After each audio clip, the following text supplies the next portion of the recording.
And hello, everybody, and welcome to this presentation of RCI TV. It's the Diamond Drive Cup Season 2, and we are at the world-famous Spa-Francorchamps. A couple of things have changed for Season 2. A couple of things remain the same, that being me, Jesse Lee, in the booth with Nate. We have our very special commentator joining us this season in Cami as well, who was in this championship last year. And Nate, oh my, is it good to be back. Oh, I'm so happy to be back. I look forward to this every Wednesday. My last Wednesday, I was completely devoid of anything to do. I sort of got home and sulked for a couple of hours. But like you said, we're back. We've got a full season ahead of us.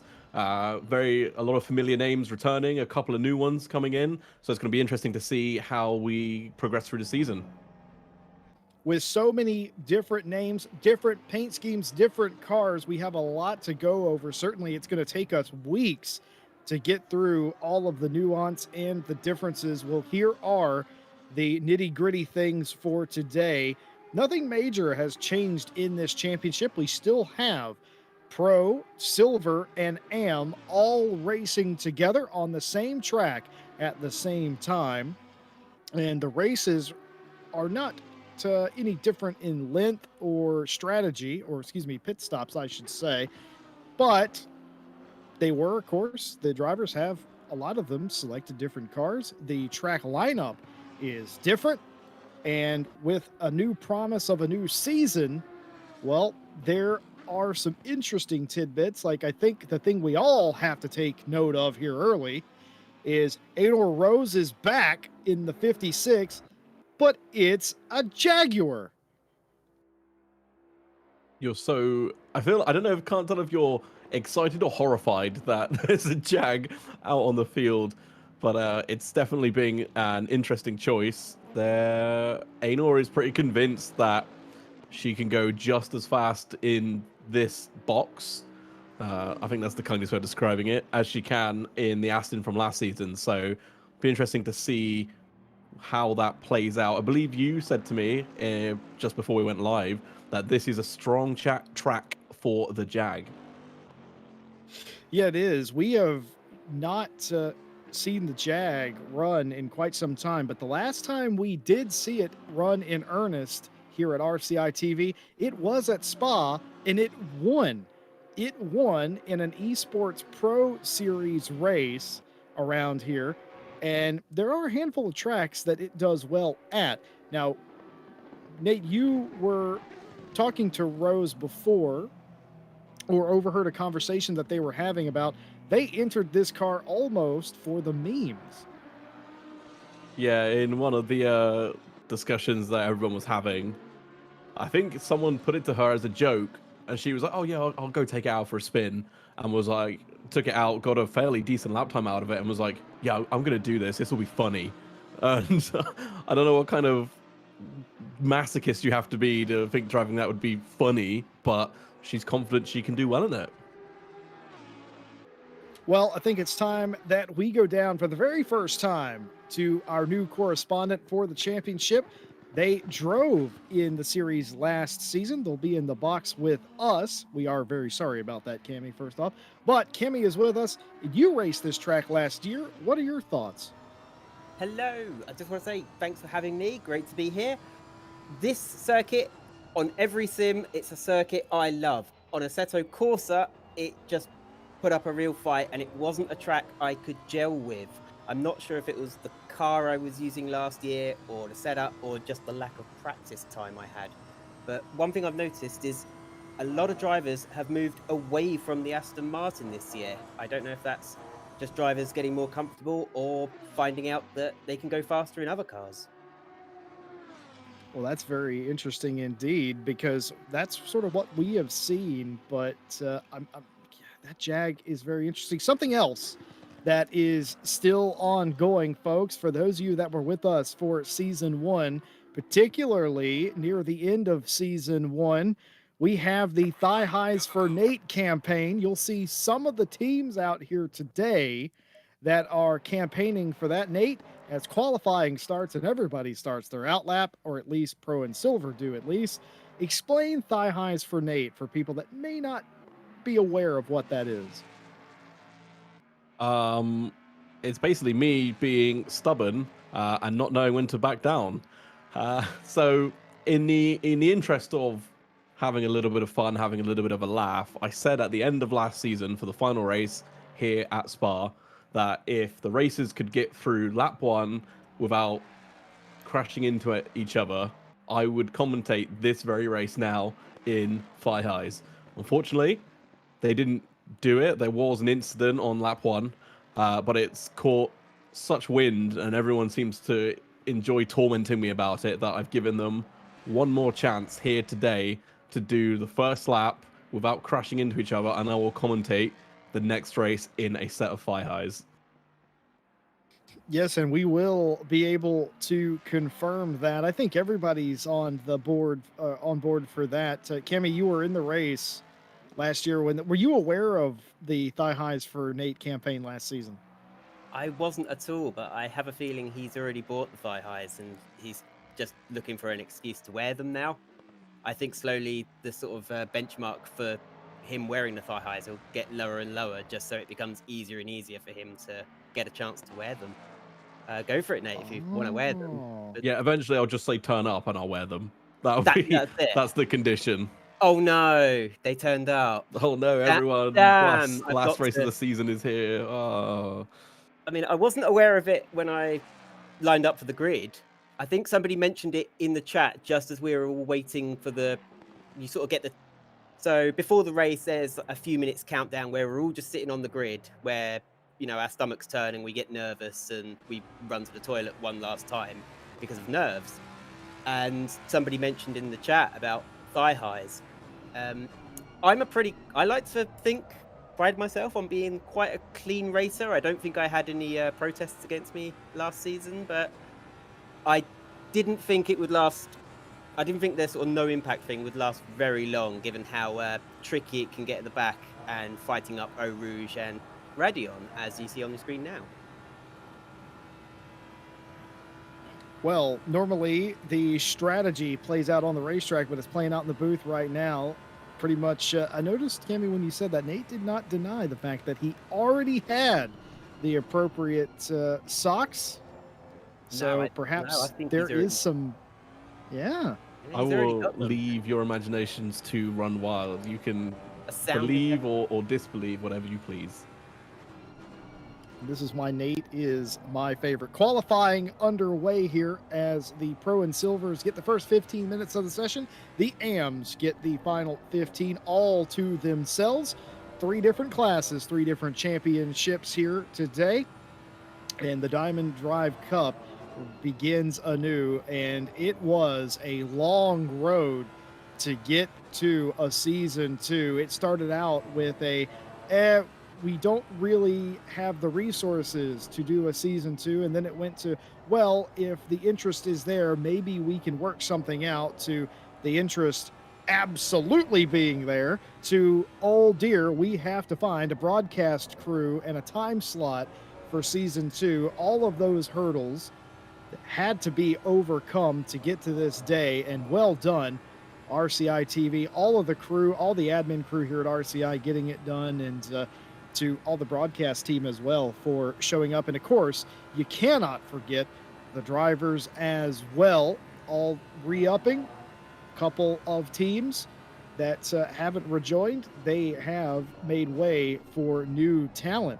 And of course, in addition to our broadcast crew, Cammy, that came basically right after the end of season 1. So everything coming together, and here we are, and we couldn't be more happy as the first laps are being ran. Here is Nicole Fox, next round racing Audi 202. What time will they do? And yes, a 2:19.443. That is the current benchmark. Cammy, how well do you think that will stack up? So that time's immediately going to come down. So you'll put your first lap out there, and your tyres are still warming up. It's a safe lap. You just want to get a banker lap in, but these times will begin to tumble quickly as the track rubbers in and as the tyres warm up. I suspect pole position times will be looking at a low 2-minute 17. A 2-minute 19, I suspect, will put Nicole about 7th or 8th position when all is done. It's a strong time and obviously depends on the weather and the temperature of the track, but it's a strong start from Nicole and doesn't surprise me. I like to consider her a rival last year, but I don't think really I got close to her. She was always ahead of me and pipped me to the last podium spot of the Silver Championship last season. I'm not bitter at all, honestly. Well, you have some fans in chat. Amy Roberts says, with Cammy in the comms box, which is a great addition, they need a new driver to support. Thoughts? We need a new... I didn't catch the last of that, sorry. Amy Roberts needs a new driver to cheer for in the race since you're in the comms box this season. Oh, so who would I pick for her to cheer on? I would pick Alice Horton. As we fought each other last year, we had a lot of close and tough battles, especially around Nürburgring, I remember. We were both stuck behind Del Siena for a while. Her time's generally a little bit quicker than me. I think she's got several months' experience on me with Assetto Corsa Competizione, but say we're quite good friends, a lot of respect between us, with similar pace, so send your love and support that way. But all of our drivers deserve it. We've got a great field tonight. Excellent stuff. Anal Rose comes to the top of the board, as you might expect, a 19.381. The quickest time. Rose goes to the pit lane immediately after that lap. And it is going to be an improvement for Nicole Fox in the next round racing Audi. It's going to be an 18.8, I believe it was. And that will improve their time, but not their position. Sarah Dove for Les Race coming to the line. What can they improve to in the 177? Will there be an improvement for the already third place driver? And it will indeed, in 19.638, an improvement, but does not move up. And here is Alice Horton, Nate. Yep, Alice on a better lap as it stands. We'll have to see where this moves them. So up to third, so good lap again. That's 19.4. So again, the track is fast, but it is starting to rubber in. So these times will get faster and faster. But unfortunately for our pro and silver drivers, they will not get the best of the track. That will go to the AMs.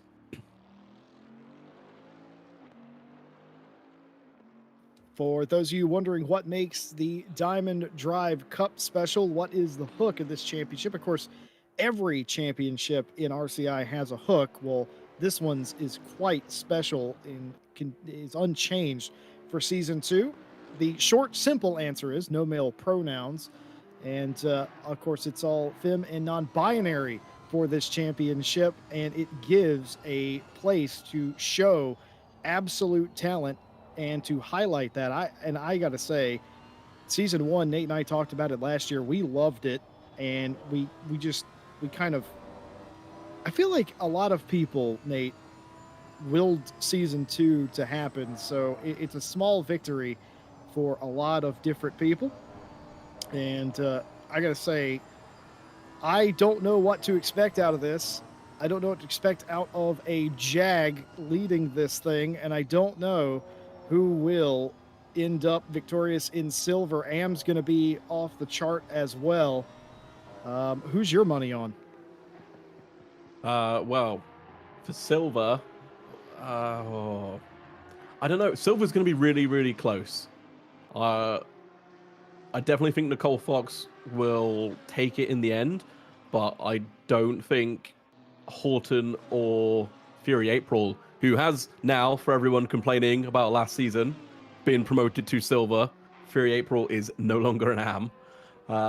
But yeah, I'd say between those three, Fox, Horton, and April, Fury April, that is.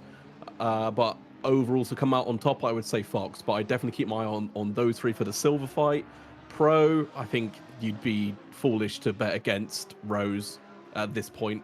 And then AM, I honestly have no idea. It's all on the table for AM. very much is. This is one of the new drivers for season 2, Mia Swinson. For those of you that watched Night Owl and various other championships, including the Endurance Series, you will know Mia Swinson as a driver that vehemently defended their top 10 positions at every chance they were given. And absolute treat to watch is Mia, and they have joined season 2. They've joined Les Race with Horton as well. So that team, 2 Lamborghinis going well, both of them in the top 5, 3rd and 4th respectively.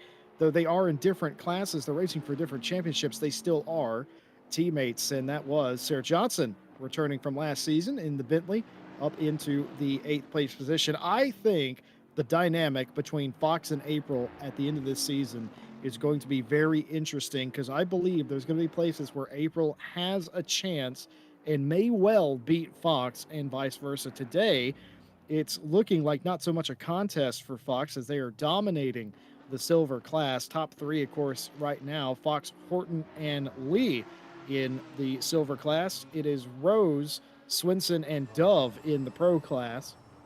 And we have just a few minutes to go, just enough time to run about 2 laps, I would say, for most of the drivers here now.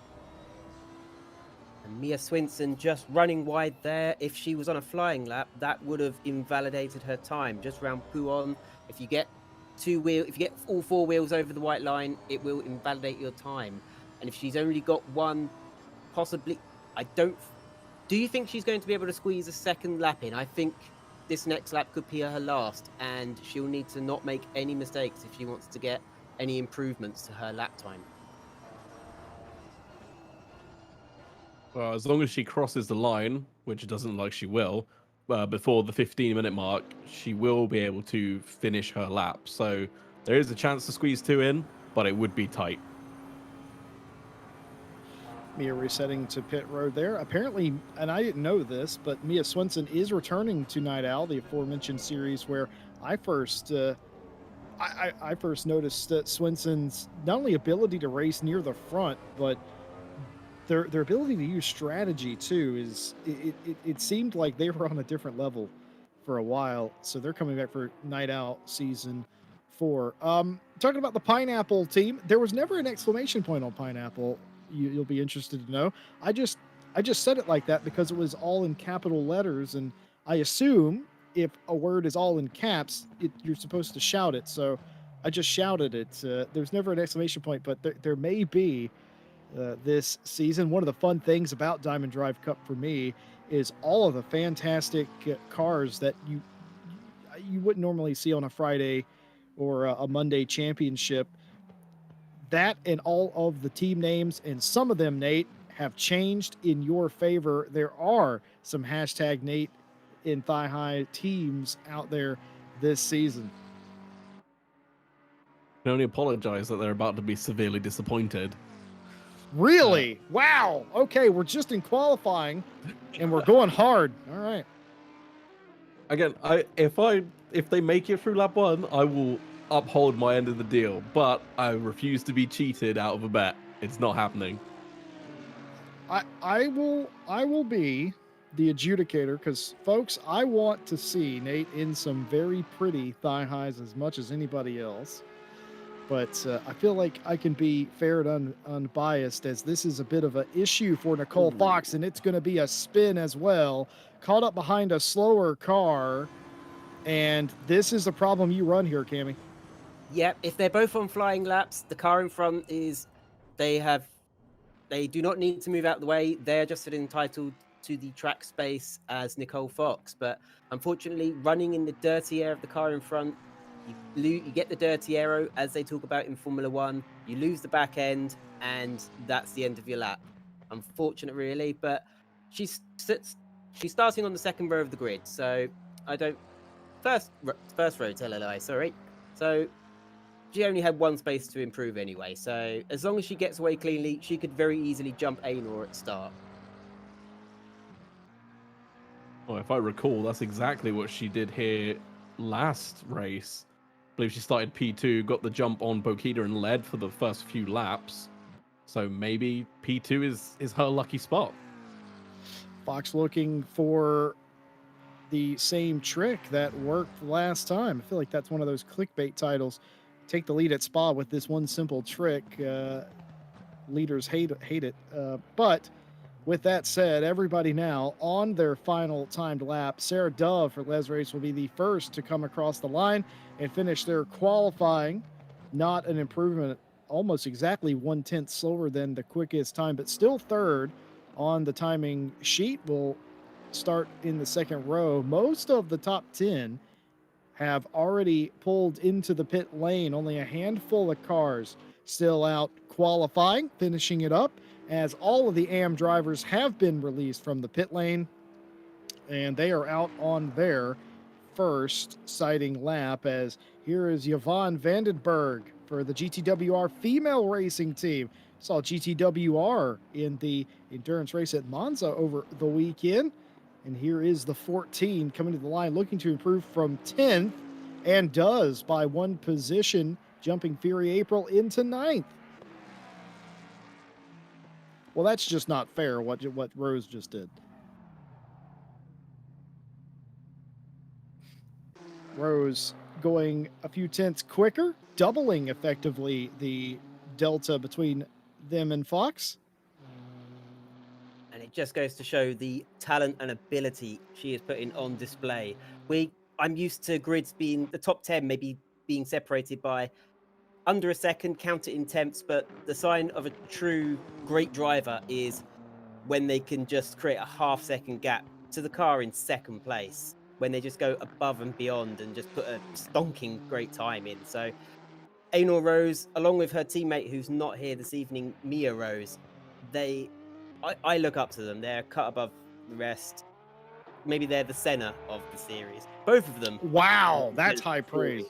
They are fantastic drivers. They rarely put a foot wrong, had you noticed. I think the only times they'd had incidents was when Bukida got in. I'm not blaming Bukida, but when they get side by side and Ainor Rose obviously doesn't want to give up the position easily, and they come to blows. Much like, because it happened at Barcelona, sort of in a Hamilton and Rosberg-esque fashion.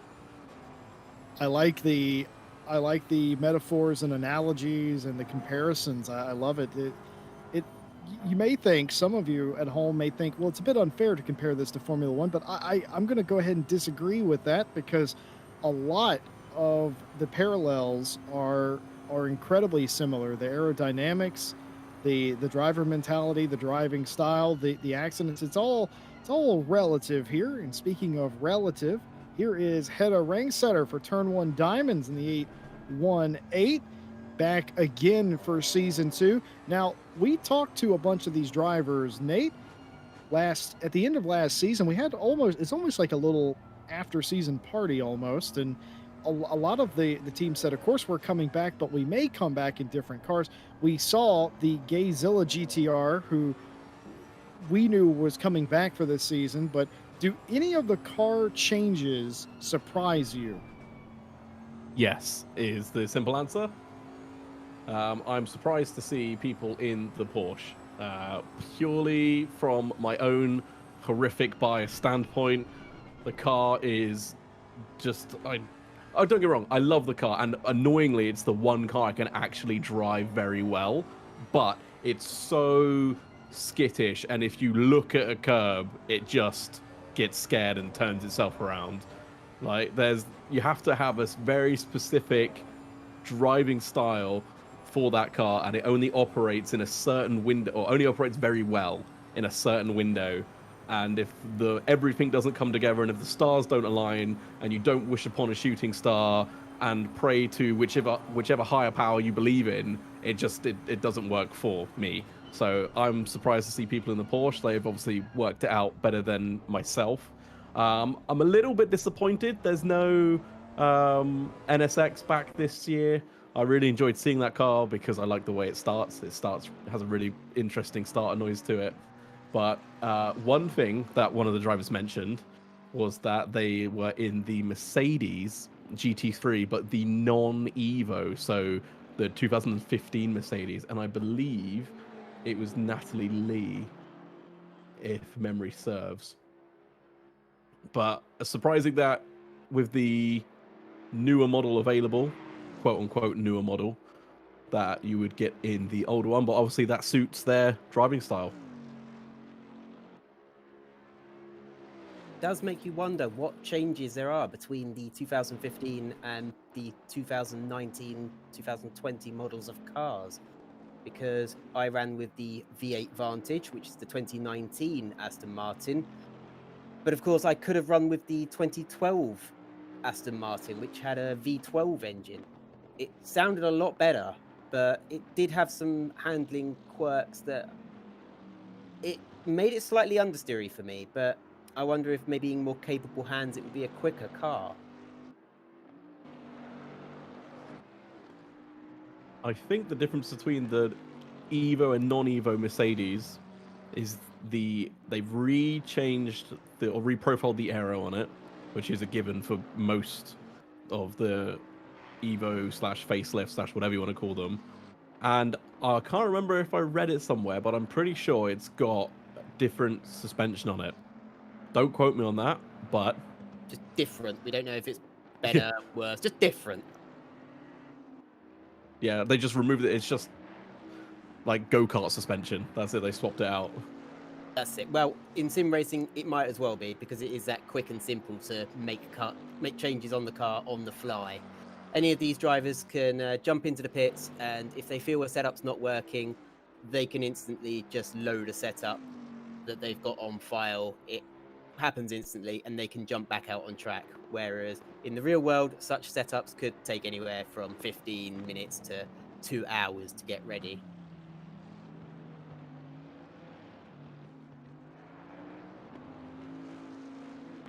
Qualifying continuing here. 8 minutes left for the AM cars, and Celine Witcher for turn 1 diamonds in the number 12 Bentley takes their place at number 1, knocking Sierra Thomas to the second place, and Anderson now up into third. So we've got a very, very nice sort of claret blue and burgundy scheme there. I don't know if I dig that. I don't know if they're UK football fans. It could be a sort of Aston Villa or a West Ham United sort of colour scheme, but it works. I don't dig that anymore. You've lost what I'm talking about now, haven't you? Yeah, I've got it now. Which is strange, given how many Americans seem to own UK football teams now. Soccer, that's the one. Yeah. Well, do you know what I learned years ago, and I didn't realize it, that what is it? The Glazer family actually owned Man United, or one big part of it. I thought that was very strange indeed. But 7 minutes to go. The sun kind of setting here at spot 6:54, or rising, I should say, at 6:54 a.m. Track is fast, but not optimum. That will be affecting the lap times. And speaking of lap times, there are a few cars that have not set a time. Avalon, Delsina, and McKeehan have not set a lap, and Delsina isn't even out on the track right now. Is that a legitimate strategy, Cammy, just not qualifying and starting in the back? It can be. If they're a little bit unsure, if they don't feel this circuit plays to their strengths and they worry that they're going to get swamped at the beginning by other faster cars, then it's a reasonable strategy to start at the back, let everybody go off ahead and let everybody make their mistakes. They can have their impacts, and then it's very easy to just drive on by, waving sometimes as you go past. And those cars could have damage, they'll need to pit, make repairs, and so you essentially are gifted a free position. I never skipped qualifying, but what always did feel good for me, that I would regard as a success, would be to finish the race higher than that I started the race. And if you're starting at the back, you can only go forward through the field.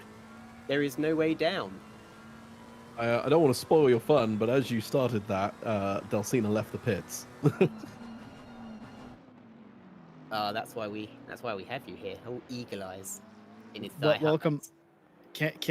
Welcome to the booth, Cammy, where if you say something, the drivers will, in almost on purpose, it seems like sometimes, do the opposite of what you're talking about, simply to spite you. Celine Witcher still leading the pack here in AM. And of course, all these teams will start wherever they qualified, even if they out-qualify. Like, for instance, the top 3 in AM are currently out-qualifying Erwin and Carlsvard in the silver class. They will get to start there. So Witcher will get the 11th place position dead in the middle of the pack. And I don't know. I've never been one to want to start in the middle of the pack. I'd rather start towards the sharp end or at the back. Thoughts? Even starting at the front can be scary because you're just hoping that the cars behind you brake early and hit their braking points and are sensible, because it's so easy to go into the first corner as one of the first cars and you're all confident. I'm going to lead this race. I'm going to be fighting for the win. And somebody from behind can set up a chain reaction of cars going into the back of each other. And it just takes one car, as I said, to miss their braking point, and it can wreck your race. You drop down the field from the top 3, let's say, all the way to the back. And that's when you are thinking, I might as well have just started at the back, as we had a car spin there. Celine Witcher driving past, continuing on her way to improve her lap time. She's less than 1/10 of a second ahead of Thomas, and she will want to improve that just to make that 11th position a little bit safer and in the bag for her, Nate. Yeah, the car that was off was rank setter. Only know that because the liveries are the same, and I keep thinking I'm seeing double. Just to confirm to everyone out there, you're not seeing double. There are 2 cars, identical liveries. They are teammates. Celine Witcher in the 12 and Hedda Rangsetter in the 818. As we see, Witcher set a time of a 2-minute 20.3, which will launch her into 7th place, which is that's creeping on to high end of silver. So are we going to have the case with Witcher again, where we have people going, Witcher's not Am? Same thing we had with April last season. I suppose if it's a continuing trending pattern and happens at every race circuit, then maybe. But there will always be the case where this could be Celine's favorite track, and she just may happen to excel at it. The same way that I did not excel at it, and Spa in Assetto Corsa anyway was one of my weakest tracks. I thought it'd be Barcelona, so I took that as my drop round, but when we got to Spa, I kind of regretted not racing at Barcelona. Anderson not improving, still in 12th position. They're going to have to catch up over half a second if they want to get next to Celine Witcher on the 4th row of the grid. Not uncommon for an AM driver to crest the top 10. Not uncommon for a silver driver to be on the podium. We only have 3 pros here that have started the race today. And in chat, I've noticed you talking about the missing sort of omission from today. No cupcakes out on the field, so you know I'm sad about that. But beyond that, I think they'll be back. I think it's just a scheduling conflict with round 1. I'm pretty sure it's just this round. So they will be, in that case, using this as the drop round, if indeed that was the case. All the teams have set times now, and El McKeehan for thigh highs for Nate. And I gotta say, it's looking pretty good for some thigh highs. We'll have to monitor that a little bit closer, but this team, McKeehan and the 929, is just a bit off the pace.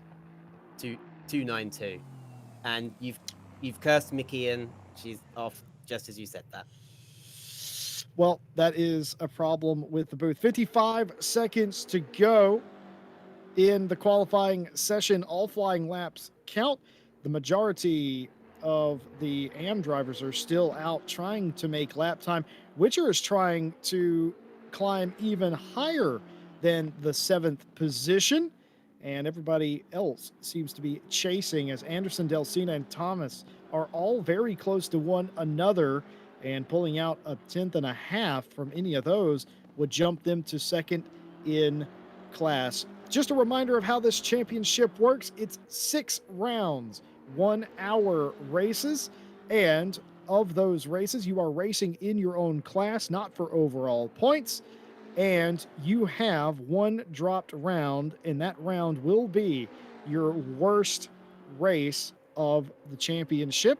At that point, the championship points are all put together, and then in 6 weeks' time, it's actually probably a bit longer than that due to off weeks, but you will have 3 brand new champions, and it all starts here as qualifying comes to an end and the checkered flag is out. Everybody finishing up. Can Del Cena do something at the line to jump them in front of Anderson? Perhaps get into the top 10. The Swift Sharks 76 Porsche will improve, but not quite enough to jump Anderson in 12th. What about Ringsetter in the 818? She's hit the apex nicely. She found on her braking mark. She's just got to finish up the lap now. She's done all the hard work. It's just close your eyes, foot down. And she improves by 3. Oh, she's 0.3 of a second down from her best. So no improvement from Rangsetter. And Sierra Thomas. I was going to say she was the last one, but we have one more car out on track behind. Her best is it was on screen and it just vanished.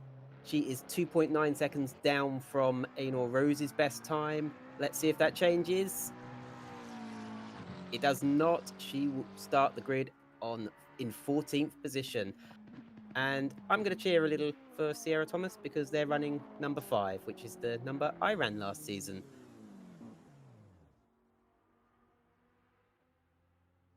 I do love the colours of that Ferrari. Have you seen the colours of the W Series racing events? Their graphics and everything are in those colours. Yeah, that's the thing. I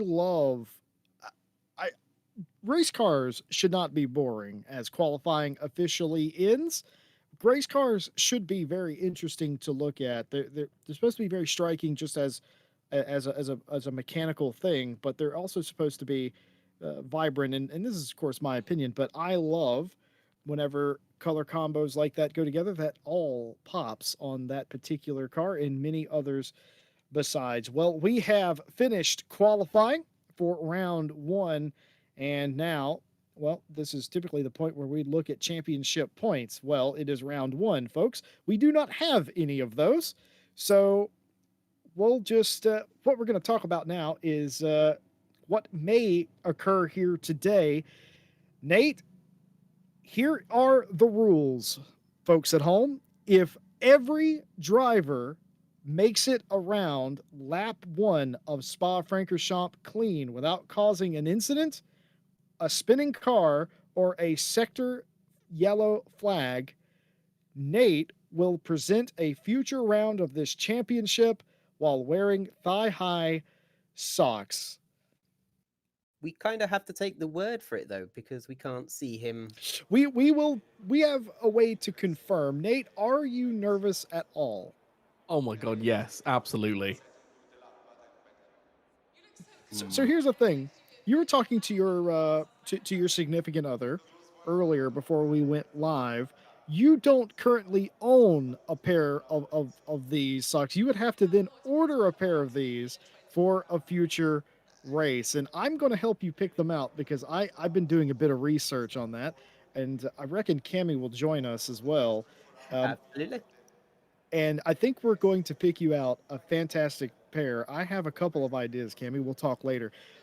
Nate, you are willing to honor this if they make this one complete lap clean. Yep. Like I said, if they can do one clean lap, I will do, or the first lap clean, apologies, I will do it. But they didn't do it last time, so I didn't need to uphold my end of the bet.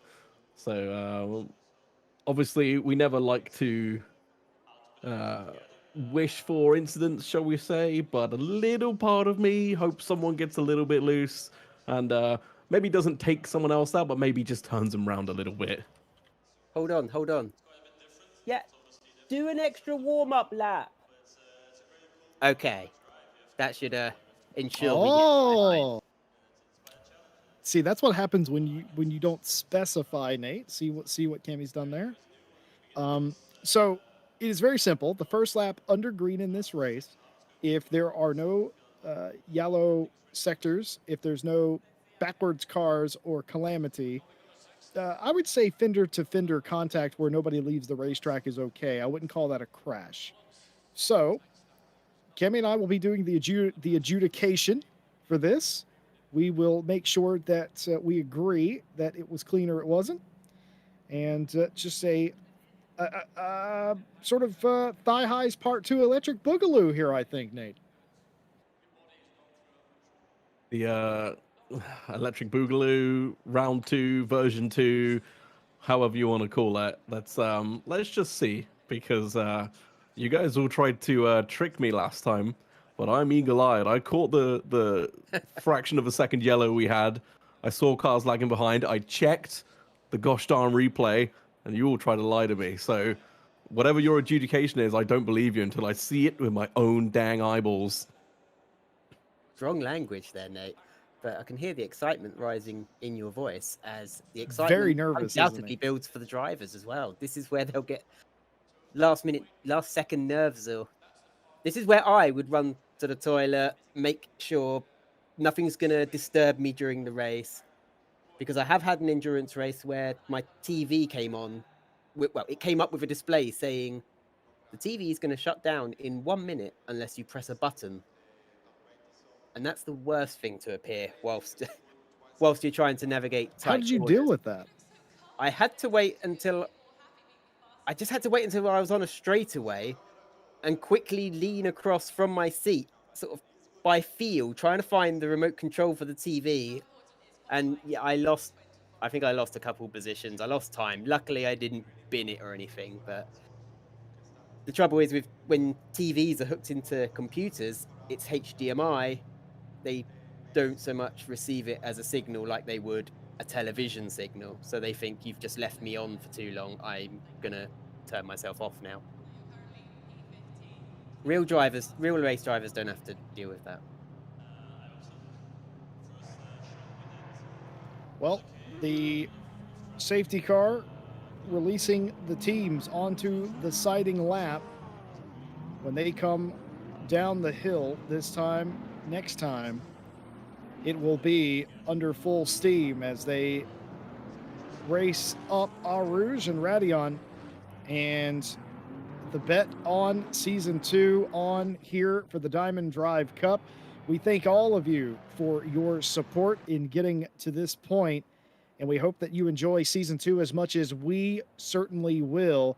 And thank you all for being here on RCI TV. And of course, we would like to thank all of our partners that help bring this race and every race to you: Race Department, AK Informatica, Race Face, Speed Labs, and Sim Racing GP.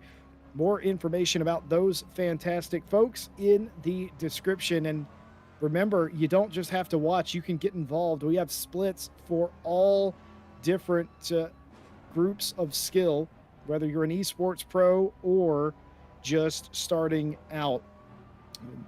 Discord in the description for that. Get on there, get involved, and why not leave a like and a subscribe and not miss a single race here on RCI. We would love to have you with us as we go racing, as we are about to do here for round 1 of the DDC. Nate, final thoughts before we go green? Final thoughts. I'm genuinely hoping for a clean race, hoping for some fantastic action. I hope it's as exciting as the final race that we had here for season 1. Because if it's anything like that, we've got a good season ahead of us. I'm just watching the chat, and I'd like to think that thigh highs for Nate is trending across Twitter. It's probably not, but it's trending in the live chat on YouTube. The more you say it, the more it will come true, everybody. Well, there you have it. And we are anticipating as much as the drivers are for this lap 1. Now, if you weren't with us last season, they made it the better part of 3/4 of the way around here before there was an incident. and that was at the end of the season. Now, I wonder if the pressure is more compact here for the start of a season rather than the end, because unlike the end of the season, you pretty much knew where you were going to finish. And at the start, I feel like you have to get as much as you can get here in this first lap or two. The first lap or two, I'm worried about. One driver I'm going to keep an eye on is Celine Witcher. In the first lap, it could be she's well ahead of the rest of the AM. It could be very tempting for her to try and fight for positions, try and fight for a top 10 finish. But these will be overtakes with risks that will come with no points rewards. Ideally, she doesn't need to fight for any positions. She is way ahead of the second place AM class driver, so she just needs to keep her head down. But there could be some excitement there if she gets overexcited or gets a little greedy, I think, Jess. Well, Anil Rose, who won the opening round a season ago, but tragically, after leading in most rounds, would not win another race, has returned for Jean Alesi Esports Academy, driving the 56, but this time it is a Jag, and probably for the first time ever for the Jean Alesi Esports Academy, they have a Jag with their name on it entered in a race. And well, for you, Jean, I just have to say you have a legitimate chance of winning this race today in a Jag. What an interesting story that would be for that academy. But Rose has to get this right because Natalie Fox knows how to steal a lead here earlier. Nate talked about it in qualifying. The last time we were here in the Diamond Drive, Fox took the lead early, and you got to be careful about that. But here they go, 2 by 2, more than 10 rows deep, coming down the hill towards Eau Rouge and Radion. The green flag will surely be out in a moment's time. The starter has it in his hands. The lights are on. Nervous anticipation as they all form up. The green flag flies, and we are green for the Diamond Drive Season 2 here at Spa, and Fox has done it again. On a few cars there with 3 wide. There's some contact. One of the Bentleys has gone wide. But I think everybody's made it round Eau Rouge and Radion. And oh no, there it is! There it is! A crash coming down the Kimmel straight, and Nate is safe for a second time as they continue to spin. Just try and see who that was. According to the map, they're still back there at the beginning of the Kimmel straight. I'm just watching the leaderboard as it sort of slowly updates. I think they're just getting going again now. I think, is that car number 5? Or car number 7? 7. 7, yep. So that is Aaron Wen. That is. With a shocker, she qualified rather well, and now she is 15 seconds behind Rangsetter, and she could have possible damage. I wonder if we'll be able to see a replay of that at all. I think we might at the end of the lap, but I think what happened to Erwin was they were pinched to somehow to what would have been at the time the outside of the Kimmel straight. But here is Jenny Kamugli, who we talked to at the end of Season 1. I was more curious if they would bring back the GTR for Season 2. Jenny said, absolutely, I love the car. So Gayzilla lives here in Season 2, and I love they brought back the same scheme in the 95, and they did an excellent job in qualifying and continue to do an excellent job as speaking of Gayzilla, going 3 wide up Eau Rouge, but that's not where the accident happened. Clean move through the middle. Fox is up there in front, and then it looked like the 7 got pinched. So let's take a look here.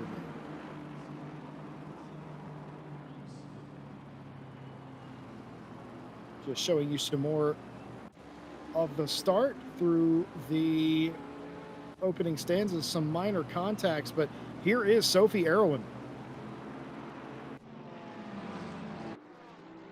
So just got pinched, unfortunately, and seemingly got away with it for, well, at least one of the cars did quite obviously, the other one did not. But yeah, unfortunately, that's the case of, we talked about it a little bit last season. It's just these first lap incidents, and everyone's a bit keen to try and make up as many places as they can on the first lap.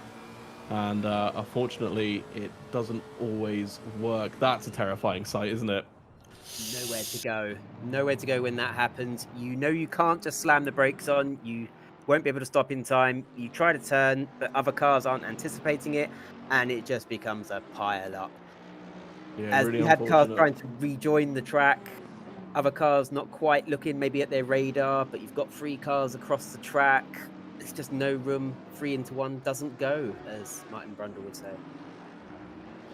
Well, I hate to say this for chat, for me and Cammy as well, and everybody here in the broadcast, to Stewie.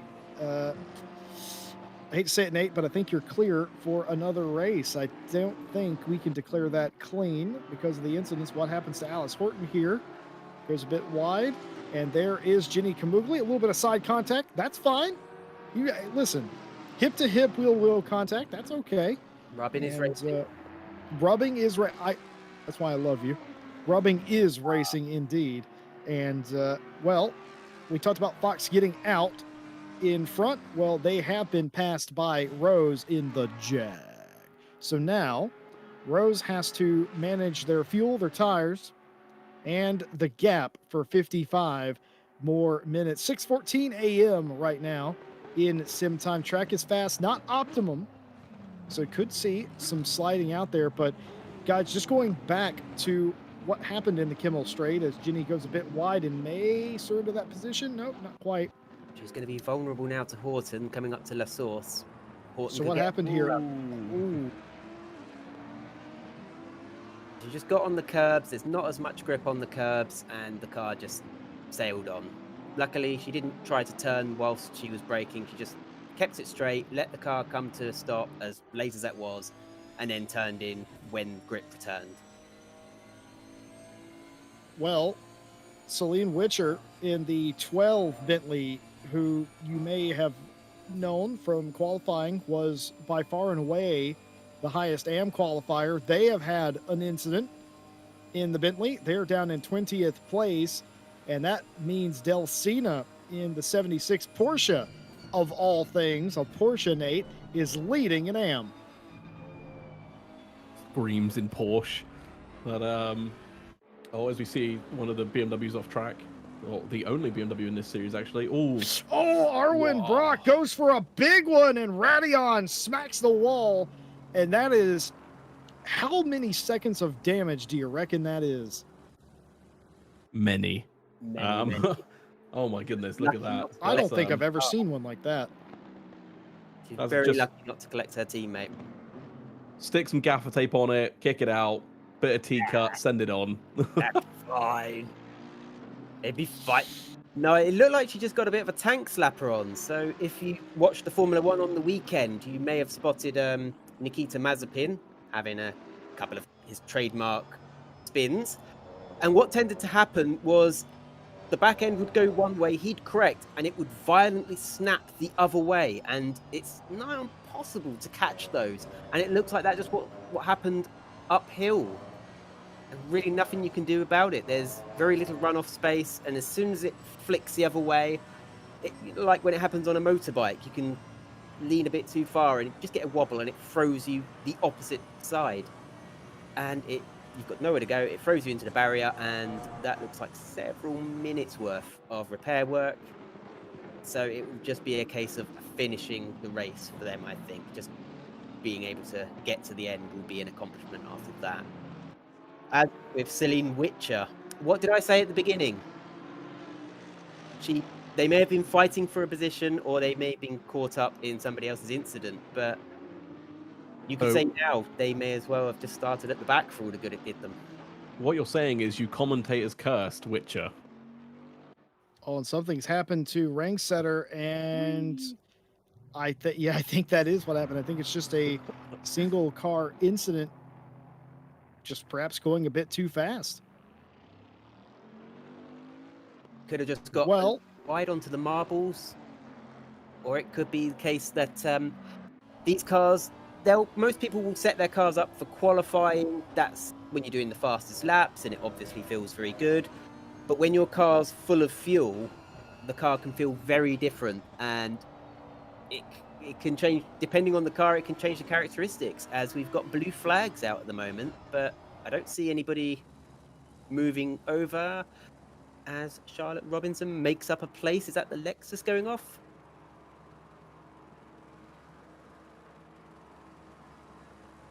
I They think did the what I Lexus just overcooked it.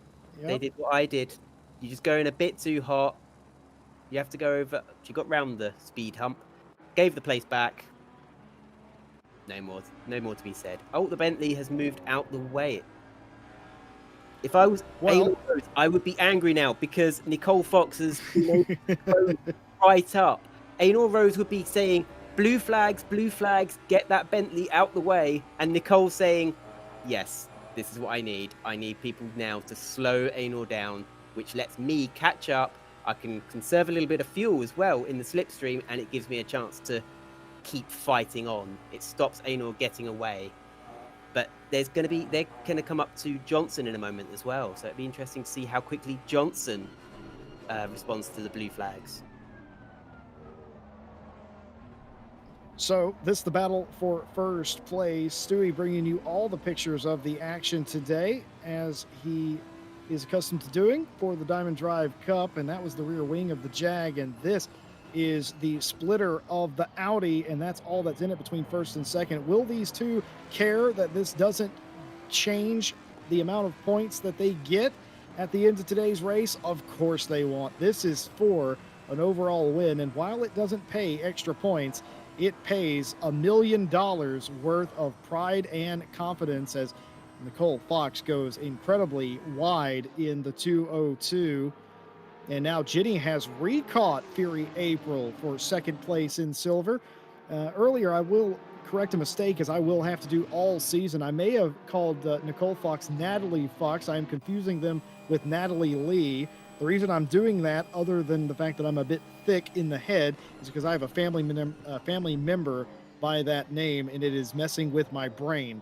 So I do very much apologize to the two of them for confusing Nicole and Natalie.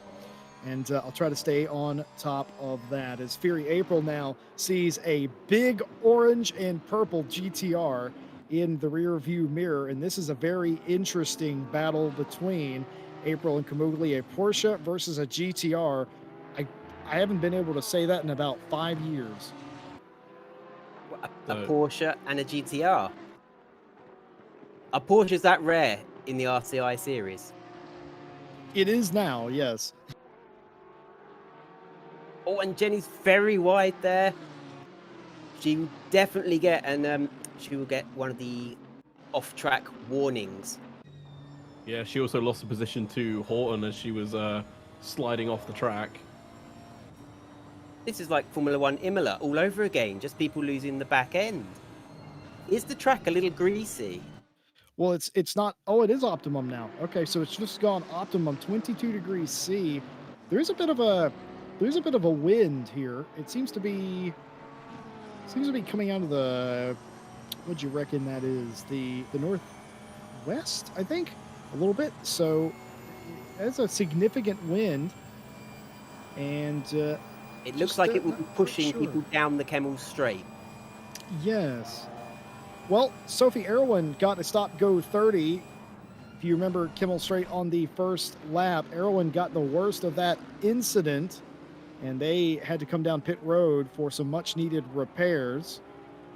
But they were speeding in pit lane, so that gave them a stop-go 30. No live stewarding for the Diamond Drive Cup Season 2. It's all handled post-race, but that does not keep ACC from giving you such a penalty or a fine.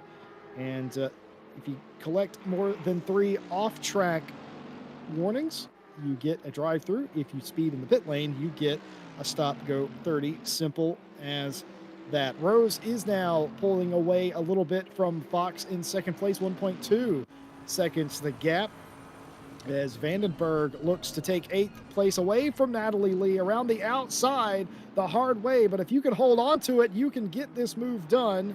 But it doesn't look like it's going to be done and dusted just yet.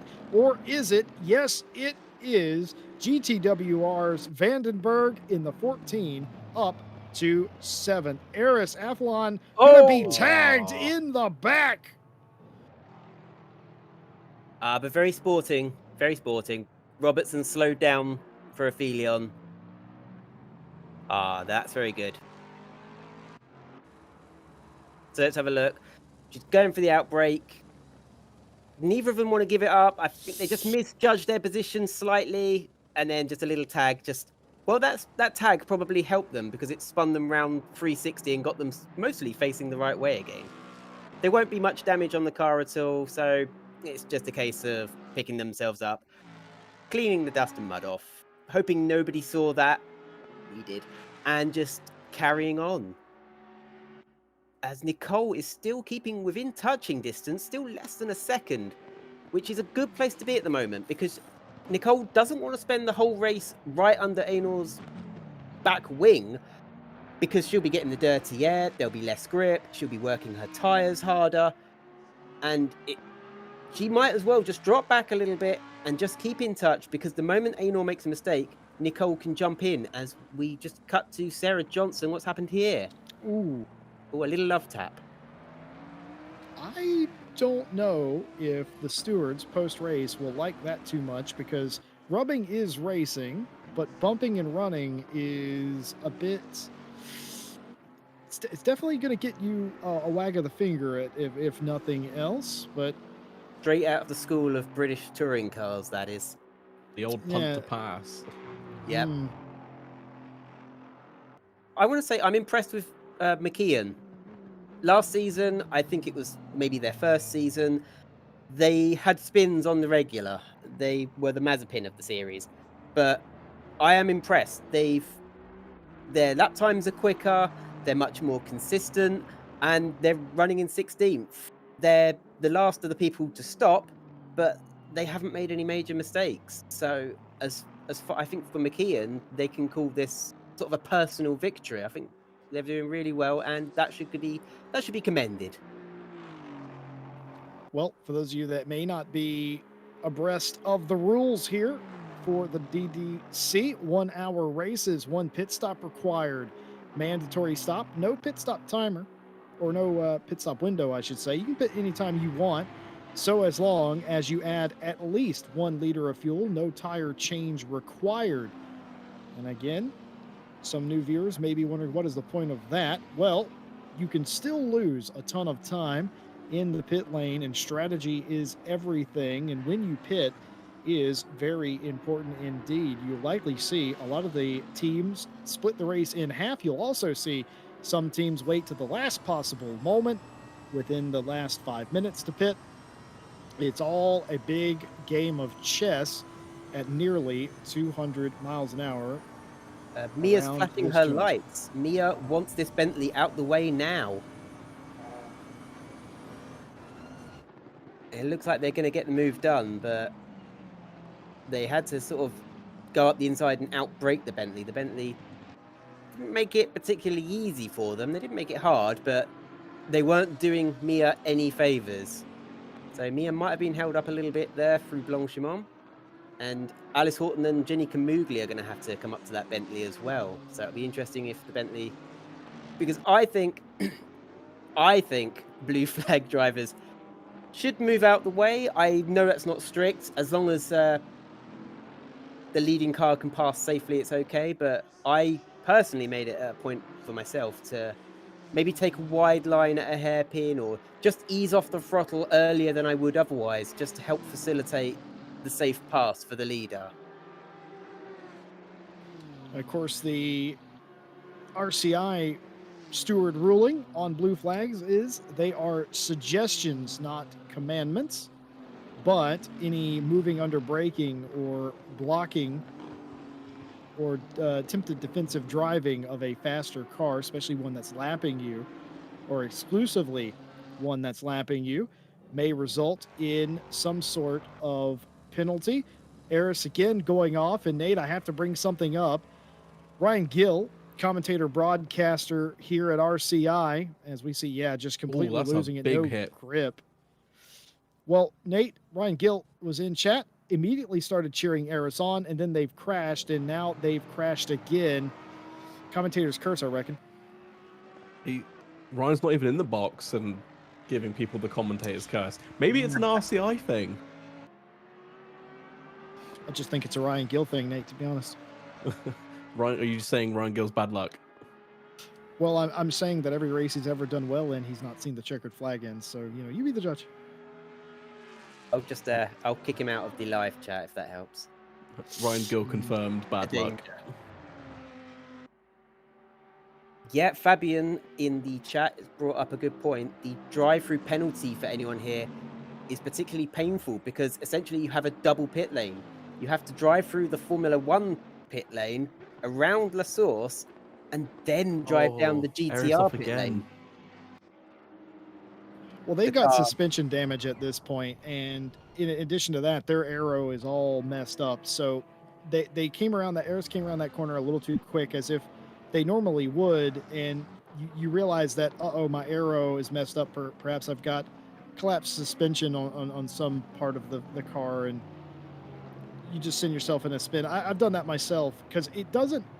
If the wheels are on straight, meaning that it drives straight down straight, you don't think anything's wrong with it until you get to a corner and you realize I am not gripping to the track anymore. And I feel like that's what has happened to Eris.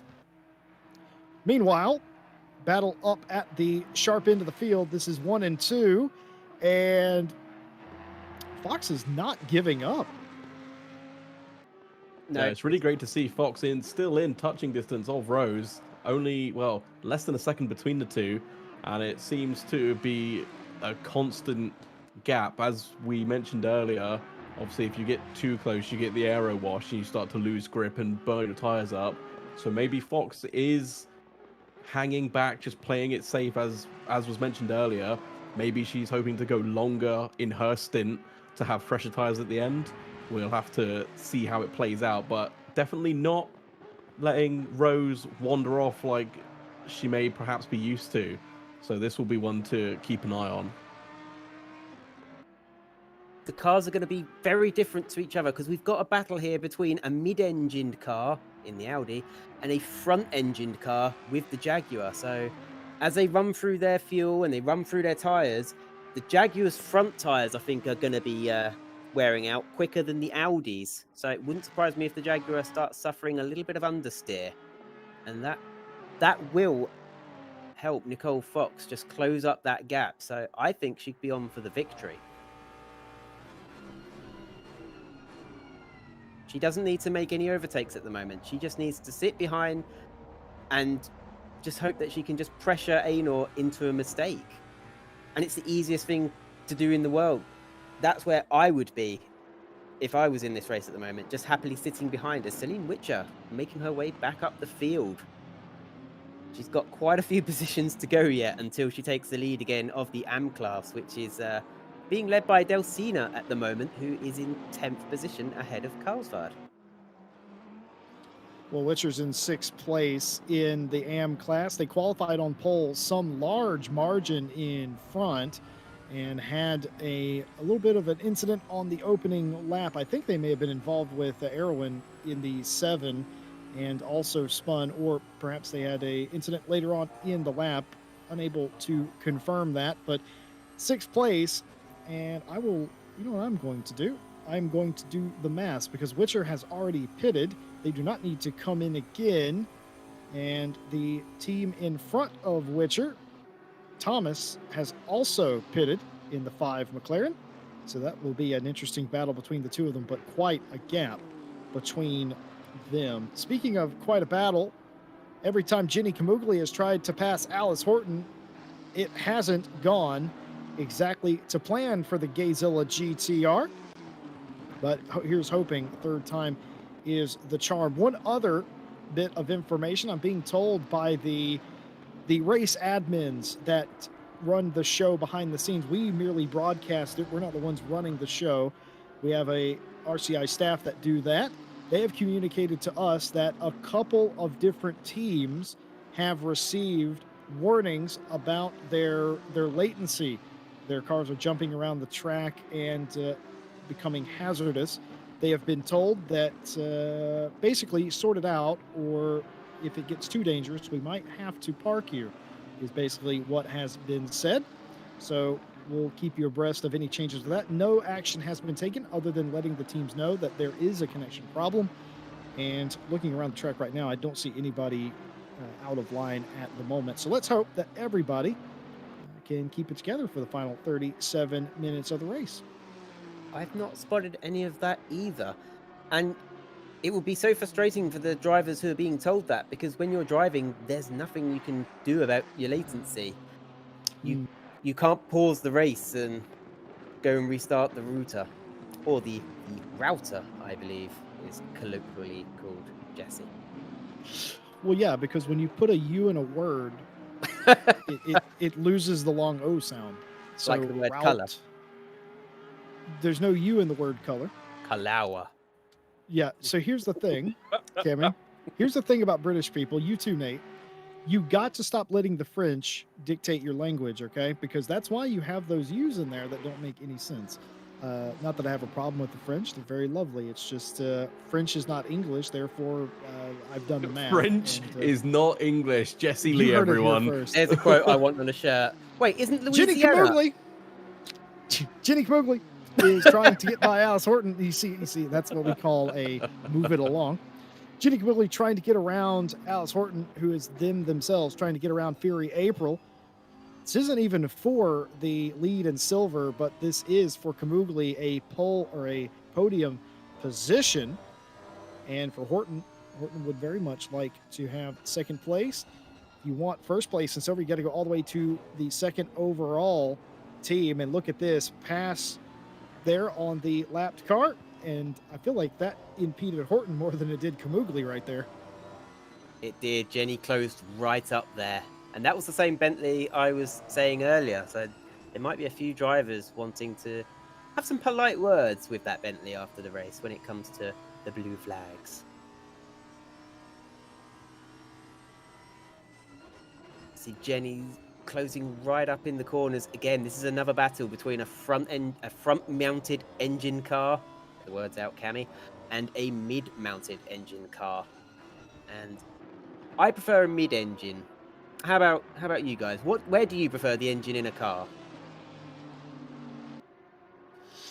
If I'm playing around, meaning I'm not having to compete, I prefer a front engine car, but I think you'd have to be a bit silly to not prefer a mid-engine car for actual racing. There's just so much more you can do with a mid-engine car. Nate? I don't know. I'm bad in all the cars, so I mean, I have a deep love for McLaren, so based on that, I guess you could say my preference is mid-mounted, but I seem to do my best in, unfortunately, front-mounted, so I'm torn, but I'm a McLaren fanboy. I love the team, the cars, the legacy behind them all, so for that reason alone. Sorry, Horton went very wide at La Source, and she may have gifted the position to Camogli, and they're going to go side by side. Oh! Camogli's got it before they got to Eau Rouge. Fantastic driving there by Jenny Camogli. Sorry, Nate, I jumped over you there because... No, it's fine. I think Horton backed out to avoid the contact because it definitely looked like they were running side by side, and then suddenly Horton dropped back. So wise racing to avoid the contact, to live another day, as it were, to see now if Horton can come back. But it's going to be tricky because Camogli's been fast in that GTR. So now we'll have to see if Camogli can pull away or if Horton can mount an attack. After losing a position, Horton may think it best to try and get the undercut and go for the pit stop first. Possibly. But it's so hard to tell because they're not it's doubtful that they'll be putting new tyres on. It's just a quick splash and dash for this series. Just to tick the rule book, just to tick, I have done my mandatory pit stop. And we're viewing Fox again, and I'd say dog with a bone, but this is Fox with a fox with a rose. That's rubbish. But she's hanging on to the back of Rose, and this is astounding because last season Rose was, apart from Bokida, they were unchallenged. So Fox has either found some extra speed or the Jaguar is not as quick as Rose thought it was. But which of the two is it, Nate? Well, regardless of which one it is, catching is one thing, passing is another. So as long as Rose makes that Jaguar the widest Jag in existence, Fox will not find a way past. I think people in the chat, they keep saying Jag. It's a Jag. So that means Rose is going to have to leave here with like half of the track cones, a couple of billboards, maybe someone else's car. It's just Jag owner things. Do you know what's interesting? Rose hadn't paid their entry fee yet, and we asked them for it, and they said, well, it's just in my Jag, and well, now they're in the race, and they still haven't. So I joke, of course, there's no entry fee for this race, free to enter and all that, but the Jag jokes, no end. And well, about halfway through this race now, getting lighter and lighter out there. 6:38 a.m. Lighter and lighter. That is a very good point. And what, guys, I was just thinking about this, about Rose. This is a good track for the Jag, and I've seen the Jag outrun many a car around here. Well, if the Audi is able to stay this close to them here, I wonder if, as Ranksetter has had a accident here again, is it in, it's going to be in Radion again? Just unsettled the car over the curbs. Yeah. Oh, and that's a long crash there. And luckily nobody else involved. But for Hedda Ranksetter, who had earlier issues, who had already pitted, or apparently has not pitted, it's their long day is just getting longer as the handling problems on that Bentley continue. No handling problems up front here. Very wide, though. Very wide. She might have picked up an off-track warning for that. So I'm worried about that, now that you mentioned that. I'm worried about the off-tracks deciding this race, which is not what I want to decide this race. This is a great battle that's been going on for 30 minutes between two top drivers. But I know Rose is here for the fun of it in a Jag, obviously, but now I'm a bit worried moving on to some other tracks this season if the Jag will just be a handful. Keep in mind, it's a handful here as well, but it should be outrunning at least that Audi, I would say, but it's not quite worked out that way. But going to be interesting to see what that Jag's able to do next week and the weeks beyond. Nobody inside the top 14 is pitted yet. Everybody has to make a mandatory stop. And in fact, there comes a car in the background down the pit lane as Natalie Lee looks to Vandenberg to get the 7th place position away. But again, stuck in a bit of a train right now. Nate, I have to ask, this race is very different than it was last season. It's been we've seen groups of cars sort of break away and race each other. What do you think's changed? I think they've got not the data, but they've got the experience of the track that they might not have had last season. Whereas we saw a lot of cars spinning at the top of Eau Rouge, a couple of weird instances where the cars just seemed like they were on ice. But now the drivers know, as we see, is that the pineapple for an overtake, or that's a lapped car getting out of the way? What getting out of the way? Yeah, or being in the way, rather. As they then let Natalie Lee pass in the non-evoed Mercedes for some unknown reason. But yeah, I think the drivers just know how the cars are going to react this time round, as opposed to last time where for some of them it may have been a little bit of an unknown in cars that they've not raced around here. Even through the practice they did, I would assume most of them did their practice on low fuel runs. So when it came to the race and they had a high fuel run, the car handles completely different. Now they know what it's going to do. I just imagine they're a bit better prepared, and that's why we're seeing the action as close as it is. Oh, Nicole very deep into the chicane, the bus stop chicane, and she's using that opportunity to dive into the pits. Not Not a bad idea. Minimize the time lost, especially. And she wants to make sure she's hit that speed limiter, because if you just break that speed limit just by a mile an hour for half a second, that is it. You will get a drive through and she will be able to kiss that possible win goodbye. Many drivers did that last season. I think I made up about 4 places just by people getting penalties in front of me, whilst I was tiptoeing around the track with 3 track cut warnings. I I got 3 after half an hour in a 90-minute race. So for the last hour, I had to be really careful and make sure I didn't get that last track cut warning. Well, one of the other interesting things about season 2 is a lot of the teams and drivers here, a lot of the RCI staff, as we're going to see a replay of Alice Horton here.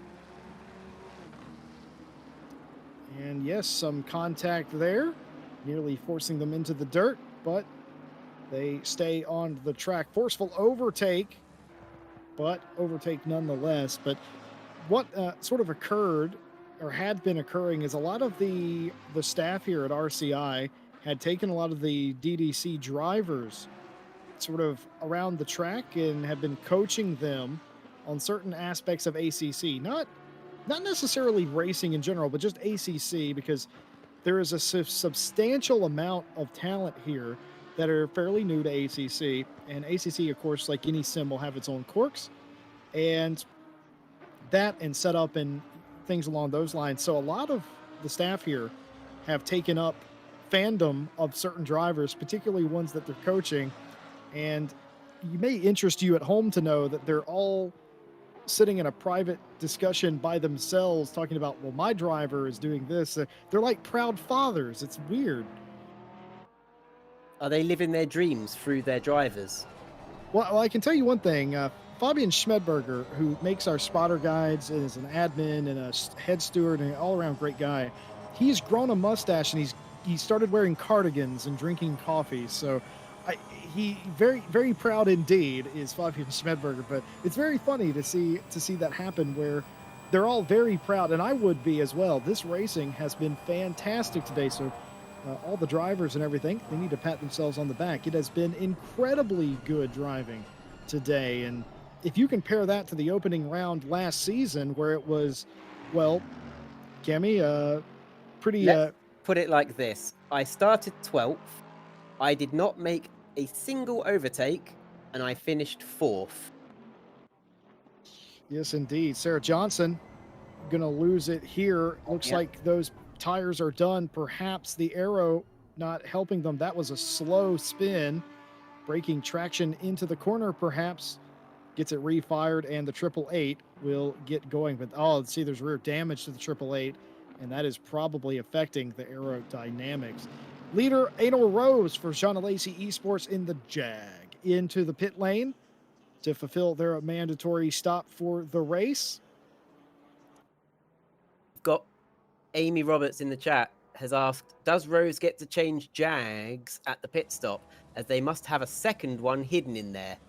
So sorry, British politics joke. Getting my coat now. Well, I was going to suggest that maybe the Jag wouldn't make it to the end because it might just rust up and fall apart, as Jags of the 1980s did.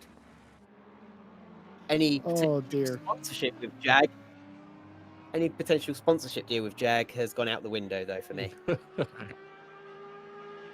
Oh, dear. Well, Nicole Fox, seemingly here on their stop, lost a lot of time. And this is what we're talking about. Even though all the pit stops are the same, 1 liter of fuel, no tires, how you get into pit lane, how you get out of pit lane, and what you do on your outlap greatly defines what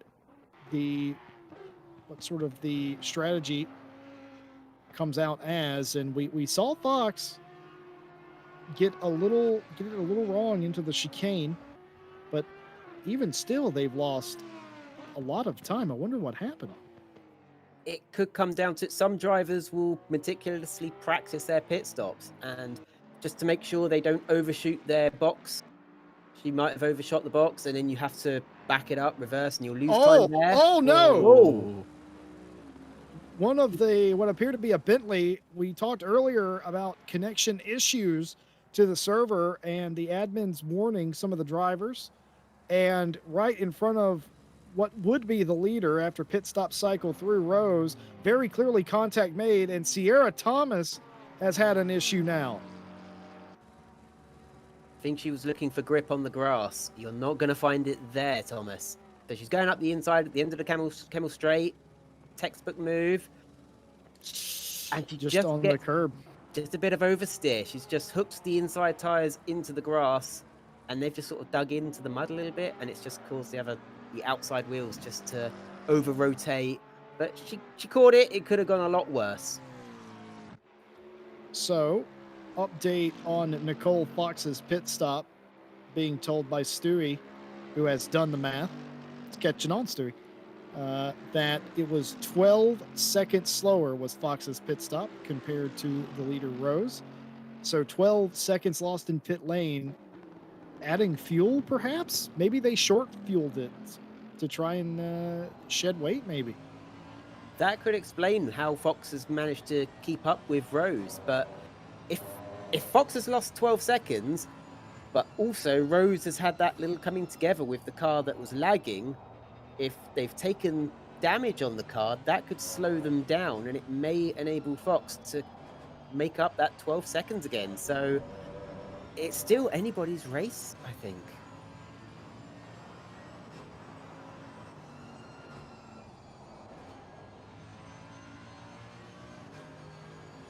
Natalie Lee working on Vandenberg in the 14 Bentley. Nice splitter cam here.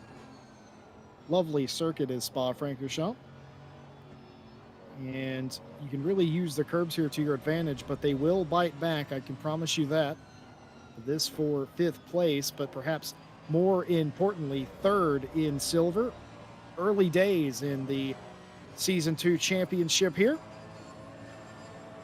But it is very important to get a good finish here today. It can be the difference between rolling into round 2 with confidence and having to play catch up. Nobody wants to feel like they're behind.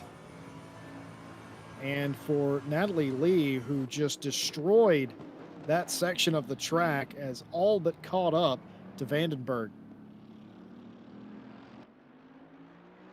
Vandenberg running very well. I don't think I saw them run as high as 5th spot last season, although we did have more pro drivers last season, didn't we? We had about 6, 7 of them. But I was generally used to Vandenberg maybe being 1 or 2 places behind me, and I generally ran 7th or 8th place. So this race going very well at the moment for Vandenberg, but they do need to make a pit stop still. So it'll be interesting to see where they come out. I think they'll come out about 11th or 12th. What do you think? Yeah, somewhere in there. I think that's pretty good estimation. As more and more of the teams, Mia Swinson into pit lane. I haven't talked about Mia Swinson or Sarah Dove much today outside of qualifying, but they've been plucking along in the top 5. They've been doing the job for certain. And they come into the pit lane together and will cycle through. And a Porsche is leading the race, Nate. We don't talk about Porsches, okay? They don't exist. Should we say Porsches or Porsches? Porsche. I suppose in Germany it's a Porsche. By definition, then, would that not be the correct way? Well, it depends if you want to use the English pronunciation or the German pronunciation. I think I'll stick with the people who made it telling me how to pronounce it. That's what I generally stick with.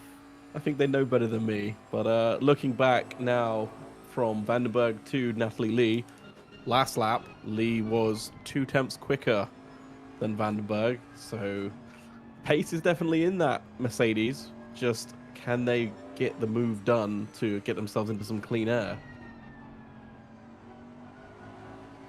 Might they wait for the pit stops, get a quicker pit stop and come out in front? Then you don't have to do the battling on track. As they run very wide, I'm wincing as I'm really, because that's where I picked up the track cut warning. Even though you're not cutting, you're just running wide, but the game perceives you as getting a time advantage, and unless you back off the gas, it will slap you with the warning. And 3 or more of those is a trip through the double length pit lane. Sorry, Jess, you were going to say something, and then I just kept on talking. No, absolutely fine. I was amusing myself, Kim, is what I was doing. I won't ask as I any more often do. questions. No, I'm watching some of the new proud fathers in the chat here basically talk crap to each other. Not about their drivers, talking crap to each other about how their kid's better at this sports day, etc. and so forth. It's actually very, very amusing. I love this. I love this.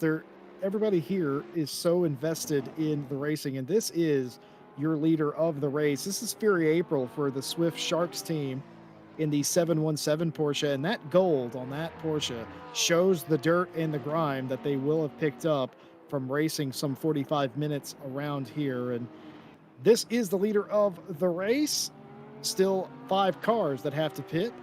April, Kamugli, Vandenberg, Lee, and Delsina still have to pit. But for right now, that flashing number 1 on the 717 feels so very good. So, folks, let's pay attention today. We've had an Audi leading, we've had a Jag leading, and now a Porsche. So we have pretty much covered the gambit of strange cars today, I think.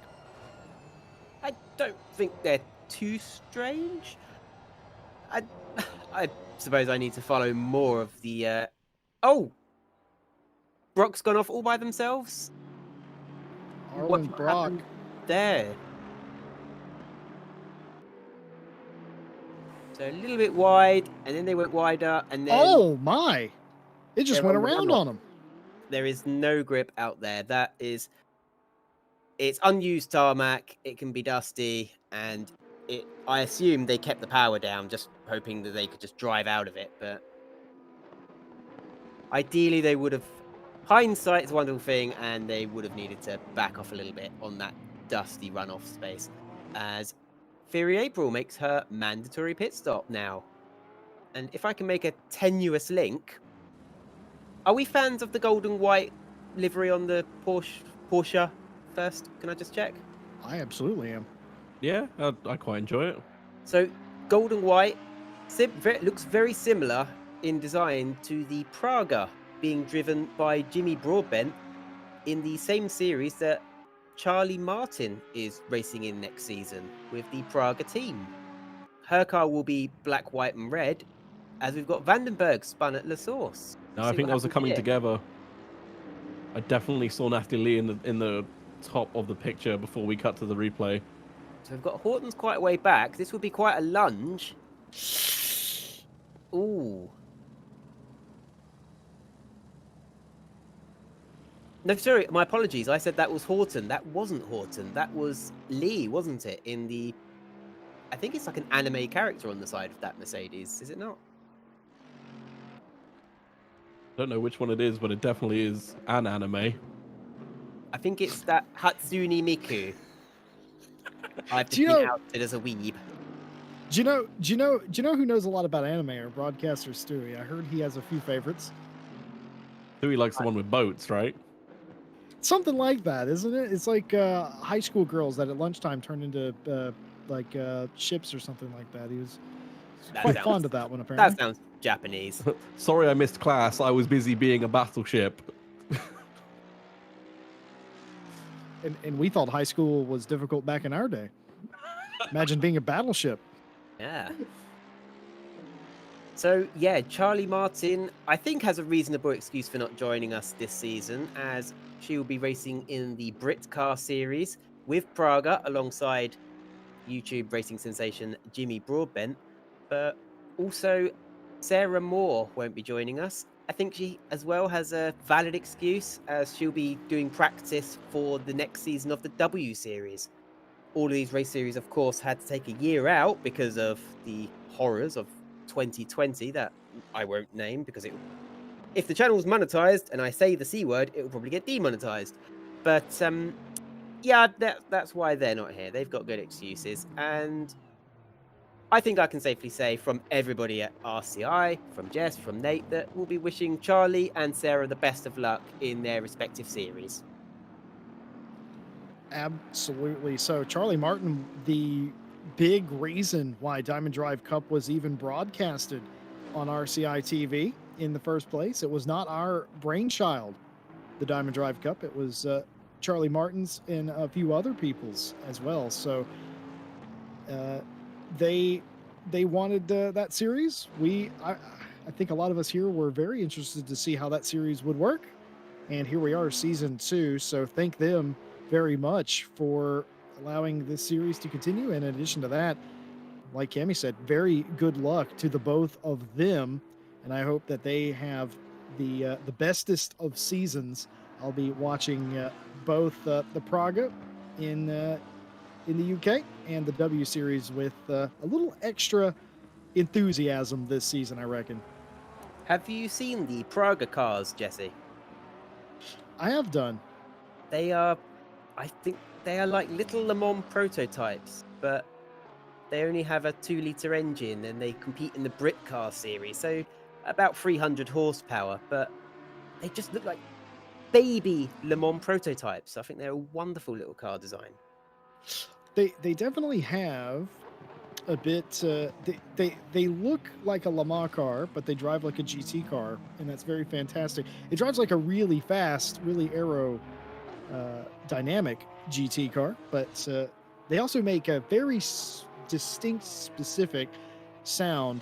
As I'm sorry to say that the 828 received a drive-through penalty. That'll no doubt be due to track limits. So they are in the pit lane right now, and they will continue to be. And oh dear, I think Stewie's got the drone camera out up in Radion as the cars come flying by. A little more than 10 minutes to go, almost 7 a.m. as the first round nearly coming to an end. If I had a drive-through now, I would just be parking it. If I was running in the midfield and I had a drive-through, I would just park it and probably go off and sulk, because it's just so painful having a drive-through at this track. You lose so much time with the double-length pit lane. As Rose is that Del Siena? Ooh. Well, they've moved out the way. Well, Del Siena's coming to pit lane. That worked out well for Rose. Minimal time lost. Although that could have ended in tears. Mm-hmm. Luckily, Rose held off a little bit. She didn't try to go round the outside just for Del Siena to. I've got to pronounce that right. Now I'm making all the pronunciation mistakes where I berated you for calling me Strutch. Del Siena. Yes? Is it not Del Siena? Del Siena? There we go. Well, we'll find out. Yeah, you'll get told off and I'll find out that I was actually getting it right and then started doing it wrong again. So Fox, Who called you Strutch? Was that me? You. That was, yes, that Jesse. was you. It took me back to my school days where the teacher would say Strutch and I would ignore them because they very obviously weren't calling my name out. I can only apologize for that. It brought back a lot of painful memories. Okay. Oh dear. And speaking of painful memories, we're going to hand over to Nate. Yeah, we are. I'm loving have this. Nothing but good memories at Spa, I'll have you know. Well, do you know, there are a lot of teams out here today that are having great memories, and they're making some great ones here. I think for a lot of people, we haven't talked about the AM class in quite a bit of a while, but Anderson now leading that class. The only car left to pit is Anderson in that number 2 Ferrari. But of course, the 70. Hey? Let's hope they remember to pit, because they get to the end of the race and don't pit. I believe they get quite a bit of time added on at the end, don't they? Yes, I think it's they something will. like 80 seconds, is it not? I think it's bigger than that, Nate. I think it's like 150 or 80, 180. It's basically a lap penalty. It's definitely like a lap or something. It's an awful amount of time that you do lose. Well, we documented earlier that Nicole Fox's 202 Audi was all over the back of Rose. Well, after the pit stop, that has not been the case. Lost 12 seconds.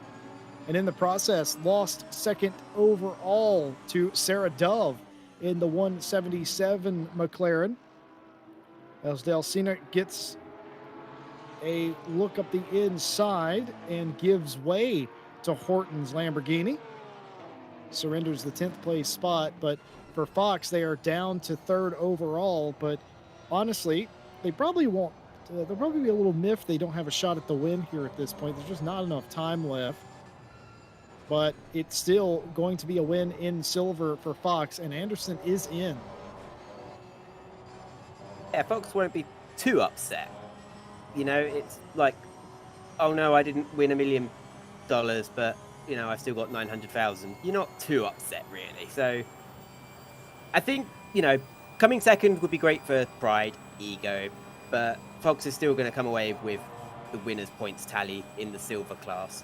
And how many seconds in front of Fury April is she? I'm struggling because the screen's pixelated a little bit at the moment, so I can't quite read the numbers off. The wonders of digital streaming. I think it's about 7 seconds. Maybe more. Now, if anyone has to fuel save, if they've not quite fueled up enough or they've miscalculated, that will slow them down in the final laps as they try to just make the fuel last till the end. Because you can be, I've been caught out where you calculate your fuel to the exact point of the end of the race, and then you realize that you haven't been lapped or anything, and you think, oh, I'm actually going to have to drive around one more lap to see the checkered flag. And I've been in races where that's caught people out and they just run out of fuel on the last lap. Sometimes people even get a push from somebody else if they run out of fuel near enough to the finish line. As Karlsvard, they're going side by side, neither of them wanting to give the place up. Karlsvard and, is that Anderson or Thomas? I believe it's Thomas. In the McLaren, Karlsvard gets the job done, as Jesse would say, and... Oh no! Anderson coming out of the pit lane. I don't think that was immediately after exiting pit lane. Maybe that was the next lap after that. But so that was coming out of pit lane. So Anderson coming out of pit lane spun it, and that's how they found themselves in that position where they were passed just now. The only other driver I can think in history doing such a thing was possibly back in 1994 or 1993, and it would have been Gerhard Berger, who he had a pit stop with Ferrari, changed the tyres, put his foot down coming out the pits on cold tyres, and spun it, although... Oh, look at this! The Lexus dawdling on the exit of pit road. Anderson not knowing what to do. How often do you find a roadblock on pit exit and perhaps comes together with the Lexus, contact made with the 828, and then a huge calamity there? No doubt the stewards will take a look at that post-race. No doubt at all. Anderson, I can understand they'd probably be pretty furious at that, because you don't expect a car to be dawdling and behaving unpredictably on the pit lane exit. What are they doing? Who was that? That was the 828. I believe that was Eris. Yeah. Eris? What were you doing, Eris? Explain yourself. I have no idea what exactly was going on there, but certainly something amiss with the Lexus. And then a bit of an incident there. Well, that has cost the number 2 Ferrari of Anderson dearly. Was Eris one of the cars lagging? No, it looked like Eris had an incident coming up El Rouge. Yeah. And that's where the accident had ended for them. Oh, April Karlsvard! He's going to lose a position here. And she just got that. She worked so hard for that position, and she's handed it back on a silver platter. Look at this. Completely sideways is the 69. Drift exhibitions next week, April. So Karlsvard, great racing from both of them. Karlsvard read the situation perfectly, backed off the gas, made sure they didn't make contact, and nipped through. And Karlsvard got her foot on the brake, controlled the car, didn't let it spin out, and is able to collect herself, carry on. Lost that battle, but there's still 2.5 minutes left in the war, as it were. So there's still plenty of time to get that place back. Excellent car control indeed from April there. I can't say I could have done that myself, but losing the position will be frustrating, but saving the car spectacular. It is not easy to save any GT car, let alone a Porsche. Whoa! And it's going to be sideways again as Whoa. Carlos Martinez. They are pushing real hard in the Realish Racing 69 Porsche.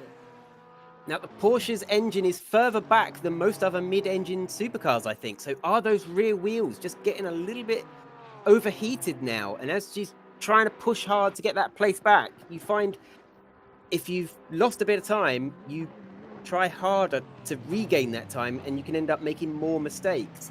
And as the old adage goes, you have to sometimes go slower to go faster. Oh dear. And it's all come apart for Jenny Kamugli, who was racing well inside the top 10, had the brilliant start, threatening top 5 all day. Well, it is not to be. Jenny Kamugli in the 95 Gayzilla GTR will be given a drive-through penalty for violating track limits. So close to the end as well. That's so unfortunate. That is painful with less than 2 minutes to go. And that will add takes about 50, 60 seconds to go through the pit lane. So they're going to have to just take this as a drop round. Fortunately, they can only the best 5 results of each driver's 6 races counts towards points at the end of the season. So the only silver lining is Jenny can take this as a drop round. For everybody else, though, they're grinning because, hey, free position. I'll take that. Thank you very much. Well, Rose is on the final lap of the race. You may have heard that in the background. Dove in second place. Fox is the first silver driver in third. Mia Swinson in fourth is the remaining pro driver. Then we have April and Kamugli. And here is Eris, who is stuck in a very precarious position. Oh, big off. And Radion there tags the wall a little bit, and I think, even though we don't have a replay of how the 828 got there last time, I think we pretty much saw a live replay of how they got there in the first place. It has been a race to forget for Eris in the 828. But for Anor Rose and the Jean Alesi Academy Jag, it has just been about perfect. They lost the lead on the start, got it back immediately, paced Fox for about 35 minutes, and here in the final 20 or so have done an excellent job of managing the gap. But there are a lot of races still going on. This one in particular between Natalie Lee and Alice Horton now. Yep, it has been a mature drive from Rose, I would say. Not a foot wrong, and handled the pressure from Nicole Fox tremendously when it looked like Nicole Fox had the faster car as well. Oh, and contact there as Horton navigating the source. The Mercedes went wide and maybe over, a bit, could have eased up on the steering a little bit. They didn't need to sort of go back onto the track as tightly as they did. But I think Horton just happy that they've not been spun around and they just want to get this last lap finished now. Well, either way, a position gained there. Perhaps not the way that you envisioned it, but here comes Anor Rose in the Jag. Picked it for the memes, picked it because it was difficult, picked it because, they wanted to have a little bit of fun. Well, they have had fun, and today they're going to get the pole and the win here. And it was a fantastic day. Jean Alesi Esports Academy 56. Anor Rose winning round 1 the same way they did it a season ago. And for Sarah Dove, an incredible improvement, steady as they go. The 177 McLaren comes home in second place. Nicole Fox for Next Round Racing will be a little miffed they didn't finish second, but it doesn't matter. They still win silver and finish third overall. Mia Swinson's going to come across the line in fourth place and fill out the third spot on the podium for Pro. Jenny Camugli is going to take the drive-through penalty to the checkered flag with them. So that will be administered here in a moment. Fury April will finish second in silver in the 717. But there it is, a massive time penalty for Camugli now, as Fury April does cross the line to finish second in silver. Third in silver for right now is Camugli, but I suspect Vandenberg and or Horton are going to take those positions away. I'd like to just quickly ask the chat if anyone has a driver of the day, just shout it out in the chat. Absolutely excellent. We'd love to hear who you think the driver of the day is. Doesn't have to be specific to a different class. If you have 3 different ones from each class, by all means, let us know in chat. Well, the way it is going to stand now, Camugli is in the 3rd place in silver. That may change. 4th place, Vandenberg, Horton 5th, and Lee in the 6th place position. And the winner, of course, in AM, an excellent day for Del Senna in the 76 Porsche. We have a Porsche winning in one of the classes. And of course, Del Senna doing a great job. Thomas will finish second even after some of the contact early in the race with the 5 McLaren. Carlsvard in there. And of course, 3rd place.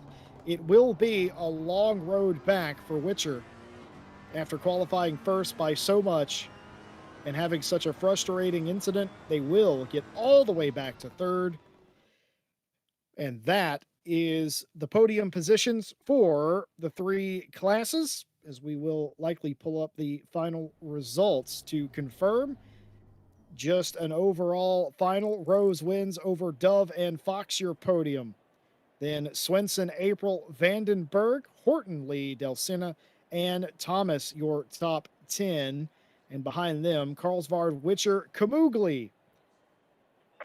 And it actually just changed on me. But, well, there you have it. Race over with. And that was very, very clean in comparison to last season. Wouldn't you agree? Oh, absolutely. And the action was just as good as what it was at the end of the last race. So I'm hoping this sets us up for a really, really good second season of Diamond Drive. And I'm looking forward to the next one. Well, Yep. Cammy, do we have a consensus on driver of the day? It's difficult because it's a YouTube chat, so they're mostly waffling rubbish and talking about the Miku Oh, Miku my. Hatsune livery. But I think it would be safe to say either Sierra or Celine Witcher for Witcher's recovery drive. But also Sierra, I'm biased, but given how scared she was going into it, and P2 in class, damn, says Joshua Devonshire. Well, here are some of the highlights of the race. The initial pass by Fox and the repass by the Jag. That's so good down the straightaway. This fight would continue for 35 minutes or so until pit stops broke it up. A very long pit stop by the Audi would seal their fate. And for the 56 of Rose, it was just a picture perfect day. Not only the weather, but the drive was about as good as you could have ever imagined it. And, well, we promised some new things for season 2, and a Jag winning is about as new as it's going to get. And we've had Cammy in the booth. Nate, I think we're going to keep Cammy around for a while. Oh, absolutely. It's definitely added a new dimension to get a actual driver's perspective, seen as Cammy was part of the season 1 crew. So it'll be good as to, again, have a driver's insight onto what they might be thinking, feeling, how they might be approaching the race, as opposed to us just speculating. She'll probably know. Well, I might also be a real racer soon, as I do plan to get my race driver's license in the UK when all the tracks open up again for tests and track days. So that will be exciting. Then I will be able to say I am a proper race driver. Not that I have a race seat or anything, but maybe if I'm very, very good, I might be able to. Might have a go in a Praga, maybe. I can dream. Well, I got to say, it's going to be a fantastic season. 5 races to go. The racing much cleaner than last season and a lot more hard fought for positions, as the story of the day was the slip sliding off track, as Kamugli there was just one of the victims of that, but perhaps one of the ones that was least scathed. Nate, before we go, I got to ask one simple question. When will we see the Thigh Highs for Nate campaign continue? Is that going to be next week, or are you going to take a rest for a while? I think I'm gonna take a rest for a while. We'll see if something brings it back up. But for now, it's on hold. I think we should up it from thigh-high socks to thigh-high boots. Not a chance. Worth a try. I'm being told to dream big. I don't know if they mean me driving a car or getting you in thigh-high boots. Well, here we go. This is the part of the broadcast where we thank all of our partners here: Race Department, AK Informatica, Raceface, Speed Labs, and Sim Racing GP for everything they do for us. So if you enjoyed today's broadcast, like, subscribe, hit the bell. Do not miss a single race. You don't just have to watch as well. You can get involved. We have splits for all sort of skill levels. Join in the description. And of course, we have Night Owl this Saturday, starting up in GT4s at the Nürburgring coming up in the future. We will all be back with you next Wednesday at the same time, Cammy, Nate, and myself, to bring you Diamond Drive Race 2 from Misano. That will absolutely be a blast. I already can feel it. A nice track, a nice rhythm track, and a lot of passing opportunities at the end of straightaways. On behalf of Cammy, Nate, Stewie, myself, and everybody here at RCI, we'd like to thank you for watching today's race. We hope that you join us in the future, and we will see you right back here next week for Misano.